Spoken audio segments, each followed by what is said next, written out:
नशे की बीमारी से अगर आप देखिए तो बहुत लाजवाब लोग जो हैं नशे की बीमारी से दुख उठाते हैं। बहुत लाजवाब फैमिलियां नशे की बीमारी से दुख उठाते हैं और शेम की वजह से बहुत देर बाद छुपाए रखते हैं।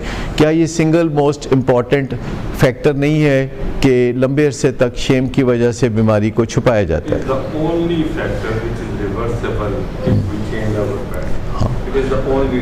और जब भी घर में कोई उलझन होगी, जब भी हमारी ज़िंदगी में कोई उलझन होगी, तो हमें पता चलाना है कि बेस्ट प्रैक्टिस कौन सी है इस उलझन को ठीक करने के लिए, रिस्पांस क्या चाहिए, स्टेप्स क्या हैं, और उसको अंडर एस्टिमेट नहीं करना, उसको ओवर एस्टिमेट नहीं करना। उस पर 7 हैबिट्स अप्लाई कर देनी है। पहला, टेक रिस्पॉन्सिबिलिटी। दूसरा, begin with the and in mind के कुछ नहीं करेंगे तो तबाही होगी। तीसरा, प्रायोरिटाइज कर लें कि ये सबसे पहले होगा।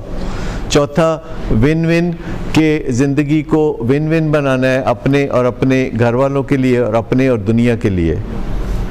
और फर्स्ट, सीक टू अंडरस्टैंड, यानी डिज़ीज़ कॉन्सेप्ट को समझना है कि मलेरिया क्यों होता है, किसी को हार्ट अटैक क्यों होता है, डायबिटीज़ क्यों होती है, और बहुत सी बीमारियां क्यों होती हैं। फिर सिनर्जी, कि दूसरे लोगों का तावन लेना, ये सोचना कि मैं अकेला कर लूँगा, मैं अकेला बहादुर हूँ, ये बात कारआमद नहीं है, ये बात फ़ायदेमंद नहीं है कि मैं अकेला कर लूँगा।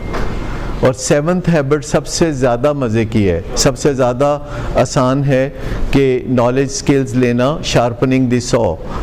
और आज के ज़माने में मैं आपको बताऊं कि आप सोच भी नहीं सकते कि आप कितने खुशकिस्मत ज़माने में ज़िंदगी गुजार रहे हैं।